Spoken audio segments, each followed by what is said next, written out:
Recording on the Zoom, recording on the Mevo. The bridesmaid wanted a vacation, a celebration. I always mess up the words. Yes.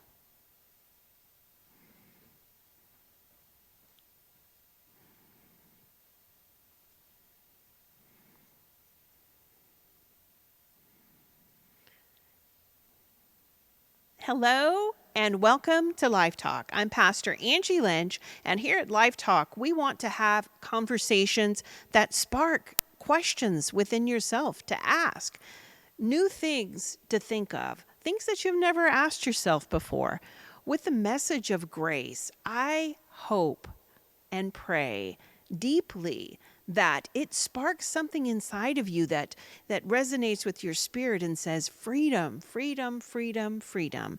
That's what Life Talk is about. It's encouraging you to look at grace through a different lens. I don't know about you, but how I grew up, when I grew up, I was under condemnation, under religion, under law instead of relationship.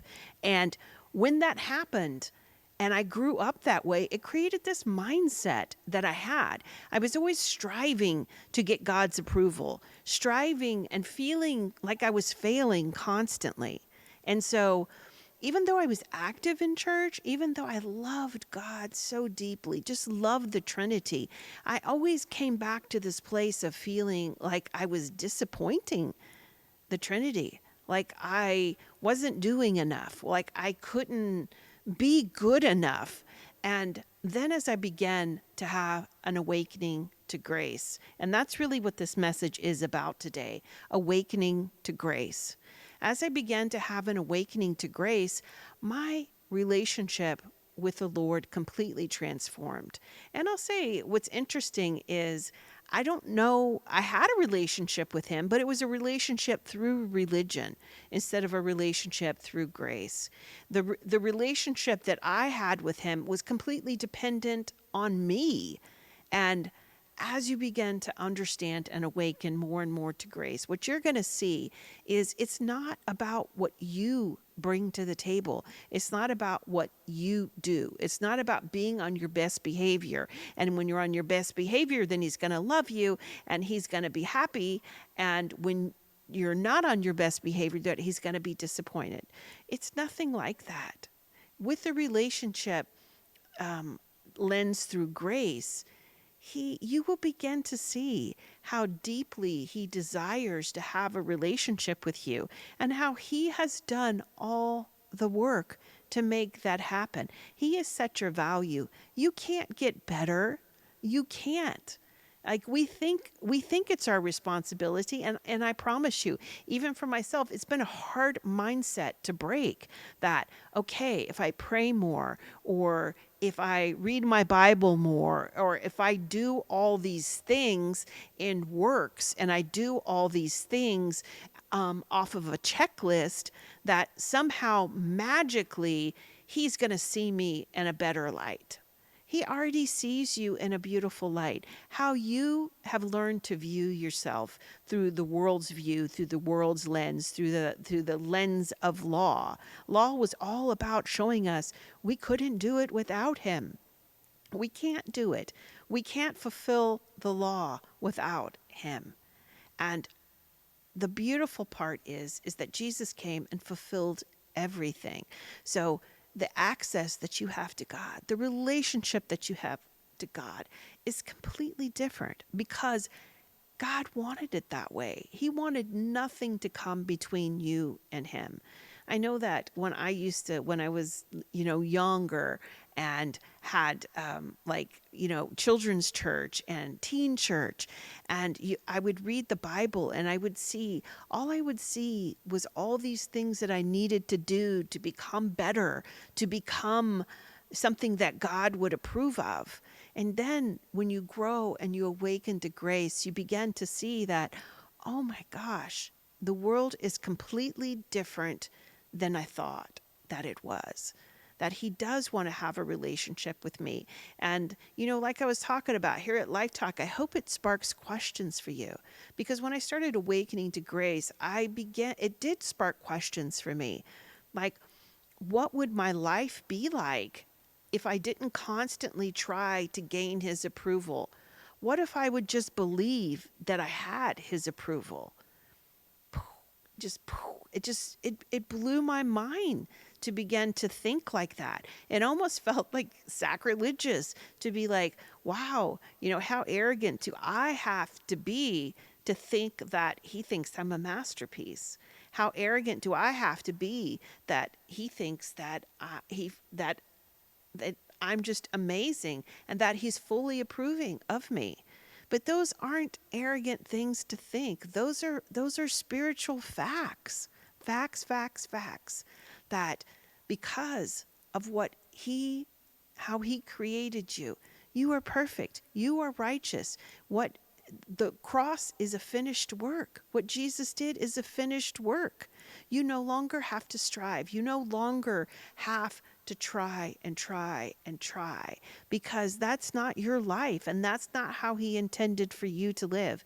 What if all you had to do to be holy and righteous was to believe that you're holy and righteous through him? That you don't have to do it off of a checklist, that you don't have to do it out of performance. What if he's not mad at you? What if he doesn't want to change you? We talk about that a lot here, that what if he doesn't want to change you?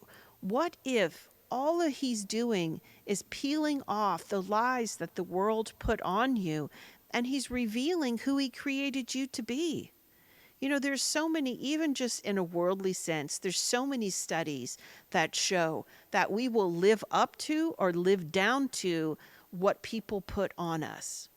And so if you were in a world where everybody praised you, then you have a better self-worth starting out of the gate than some other people. And if you were constantly put down, then you have a less self-worth than than most people started. But the beautiful part is you don't set your worth, you don't set your value. He does. And the beautiful part about that is if he sets your worth, and he does, I promise. If he sets your worth, it's always steady. It's always steady. Always steady, because he's not changing. He doesn't change the way he thinks about you. He's not fickle. He's not random. He doesn't go back and forth and say, oh, I love you, I don't, I'm happy with you, I'm not happy with you. We are so used to living in a world that's based off of our behaviors and based off of other people's opinions, that we keep getting tossed to and fro, and we keep dragging back and forth. Am I good? Am I not good? Am I righteous? Am I not righteous? Am I holy? Am I not holy? And we will continually ask and test ourselves. Okay, we have an image in our head of what good is and what holy is. And when we create that image versus going off of what God said, his word, man, it makes us just back and forth with, am I good? Am I not good? Am I okay? And am I not okay? And I hope by us having this conversation about awakening to grace, I would just ask that you pray to the Lord. Say, Lord, awaken me to grace. Awaken me. Show me what I'm missing. Show me the freedom that I am not living in. Because instead of having relationship with you, I am so focused on performance. I'm so focused on thinking I have to do everything. I promise you, your world will begin to turn around. Your world will be completely different. I have a few things on here that points that I want to go over, and a couple scriptures that I want to read that were important to me in transitioning. Like I said, there's so many people that have, they're like, this is what it was to me, and these are my scriptures. But I just want to put a couple out there. There's a couple, there's several scriptures that just everybody uses, but I wanted to pick out a few that were personal to me, that were transformative in my mind as I began to make that shift, it was hard for me to get, and it still is. I believe that it's always a journey in freedom and realizing, oh wow, I was really brainwashed with religion. I was really brainwashed with works. I was really brainwashed with thinking everything was competition, everything was performance, and coming from a scarcity mindset instead of an abundance mindset. And it takes, I believe, a long, beautiful, beautiful journey. If it's almost like I look at it like, you know, God will always be your biggest love story in your life. I promise you. There's nothing else that will rival his love story for you. His deep, abiding love and just call to you. He leaves the 99 to go to the one, and you are the one. You are the one. And he leaves happily, and the other 99 are happy for him to go. And in the kingdom, it's such a different mindset. It is than the world's mindset. So as you awaken to grace, I just want you to allow it to wash over you every single day, because it is as if you bathe in his love, you bathe in his grace and his mercy and his freedom, and your eyes, the scales just fall off your eyes, and you are awakened to grace, awaken to a new relationship with the Trinity that will continually shock you and surprise you and just go beyond your wildest expectations. So, one point that I want to make is he frees us from guilt and shame. Again, I think when we're living under law, when we're living under performance, when we're living under people's opinions, we really get behavior focused instead of worth focused. I don't focus on who I am. I'm focused on, okay, I did this and I did this, and this is a terrible thing, and how can I be holy and how can I be righteous? And then we end up getting guilty and shameful. Now, hear me. Conviction is one thing, conviction of our righteousness to show us like, wow, that's, this is who I am. But no, like guilt and shame comes from the enemy, and that is not your portion. It's not your portion at all. When you begin to get free from guilt and shame, oh my gosh, you won't ever return to that land, because those are not your father's thoughts towards you. Your father is always rooting for you. He's always for you. For all have sinned and fall short of the glory of God, and we were all justified freely by his grace through the redemption that came from Jesus Christ. Romans 3:23 through 4. We all have fallen. All of us.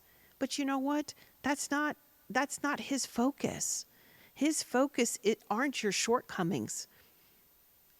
They're not. What is his focus? His focus is who he created you to be and who he knows you to be.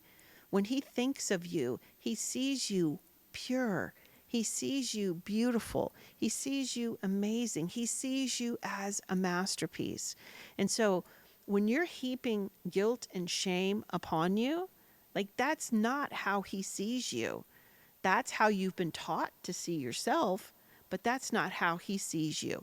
And, at the ministry, we have people coming in and they'll say things like, but if you knew this about me, if God must think this because I'm not a good person. Like, it doesn't work like that. You're righteous because he says you're righteous. You're holy because he says you're holy. And as you begin to understand your identity, and as it peels off, the lies of the world peel off, then you're like, oh my gosh, I am holy, I am righteous. And when you begin to believe in your identity, when your identity becomes true reality to you by the removal of the false beliefs, then you automatically begin to know that your spirit grabs onto that, and your spirit knows that that is the truth. And then your life begins to align with that. Why? Not because God changed you because you're just this horrible person. but because your spirit's like, yes, that's who we are. That is who we are. That is where freedom is. That is what my Father wants for me. My Father always wants good. My Father is always rooting for me. My Father is not disappointed. Think about, like I said, even if you just knew that he wasn't disappointed in you all the time, that his love for you stayed constant and steady, and it's not like, oh, Angie did awesome today, so I really love her. Ooh, Angie didn't do well today, so it's like, like he's not. God is a God of steadiness. He's not up and down about his feelings for you. That's not how it works. Another point, grace fosters peace, and the peace of God, which transcends all understanding, will guard your heart and your minds in Jesus Christ. Philippians 4:7. When the torment is gone, and I mean the torment, when you embrace grace, when you awaken to grace, the torment begins to fade away. The torment of, am I enough? The torment of, well, what does God think about me? What does God, is he happy with me? Is he not happy with me? Am I reading my Bible enough? Am I tithing enough? Am I giving enough money away? Am I volunteering enough? And, and that's just even if you were raised in the church. And if you weren't raised in the church, almost sometimes I think the people that weren't raised in the church, it's easier to break away from that spirit of religion, because kind of like you don't know what you don't know. And so sometimes we have to unbrainwash ourselves to be able to just say, wow, like this is how God thinks about me. I don't have to be tormented. I can have peace because that's what he wants for me. I don't have to strive to be something that I'm trying to be, because he's already created me to be that way. Awakening to grace is so beautiful, and it's an incredible journey, that the peace that comes with it, the peace when your mind calms, when you're no longer tormented by thinking these thoughts that the enemy puts on your head, thinking these thoughts that people tell you.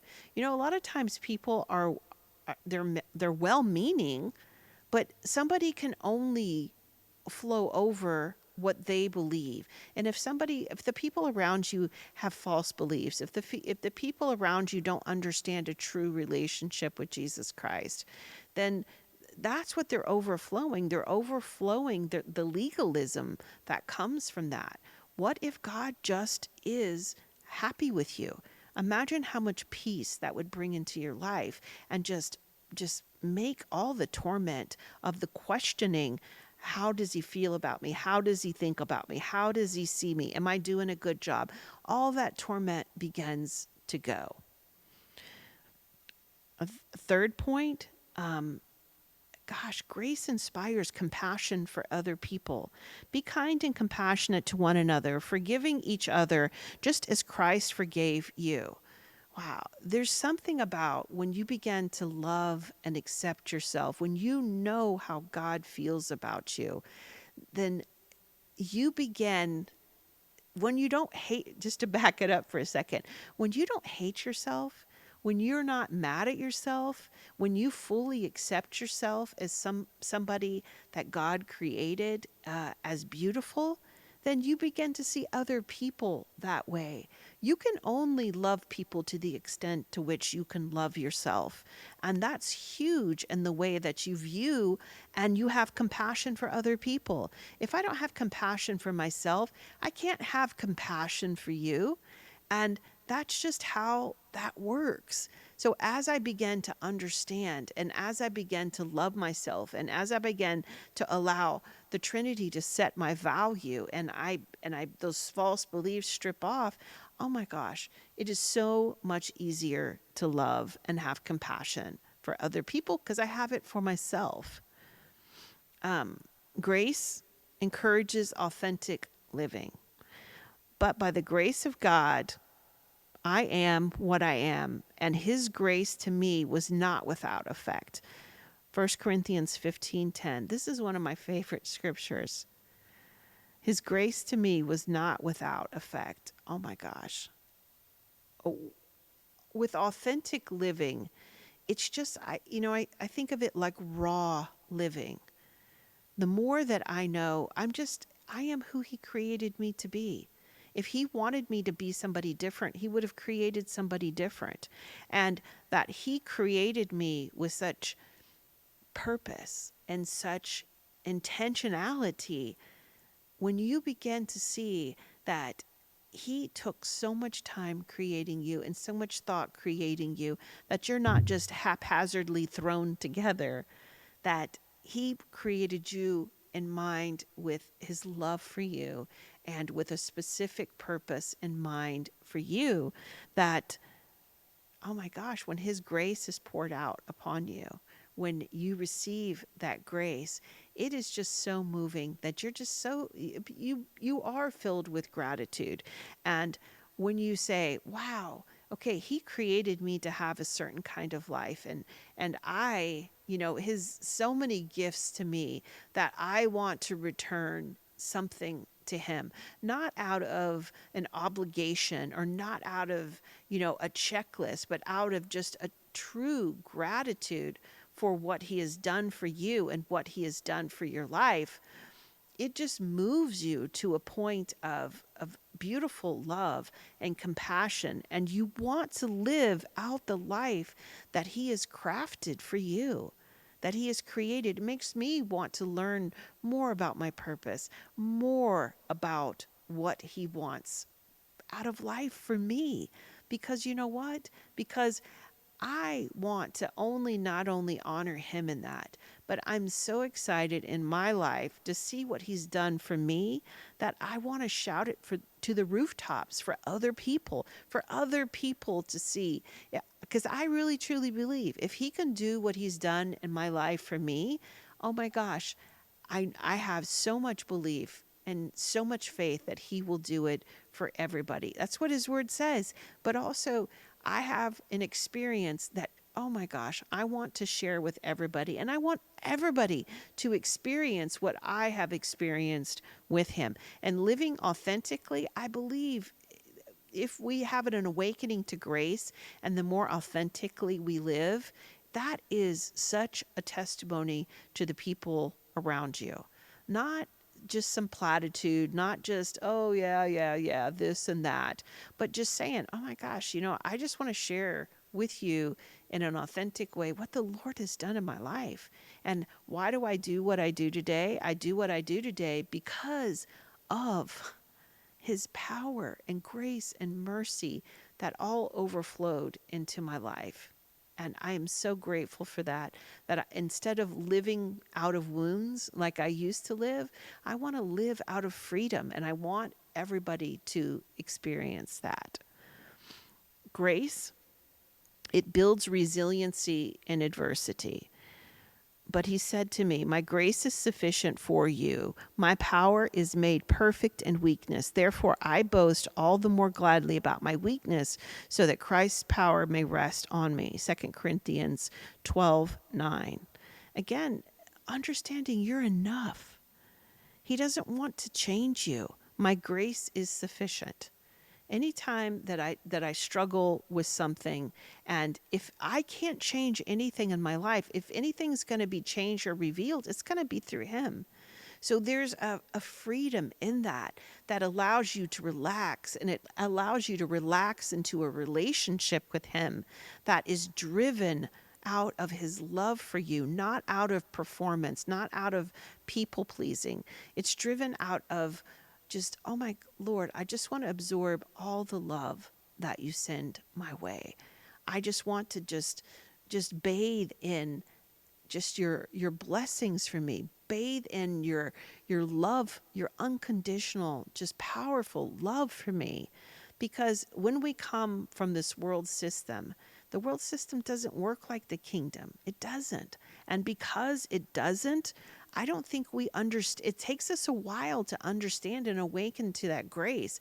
What is a relationship? What do you mean? He doesn't want anything from me. First and foremost, you're a child of God. I know a lot of us think, oh my gosh, I have to give back. I have to do this. And there is a time I believe that 100%, my life is sold out to do that. But I can't ever forget the fact that first and foremost, I am a child to him. And anything that I give back is just out of a gratitude. It's not because he needs me to do this. We get the privilege of co-laboring with him. We get the privilege, we get the honor of doing that.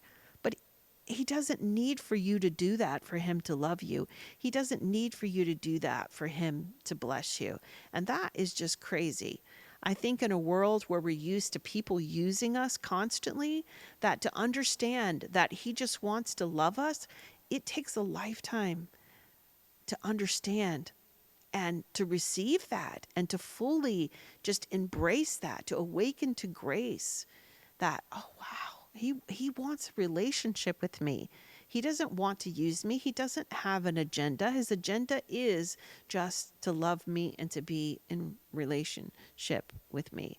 That's just, it's crazy to me. It still is that, like I said, I think we're all used to somebody having an agenda, somebody having a motive, and to receive the kind of love and to flourish under that love, the more that you realize that he approves of you and he's not disappointed in you.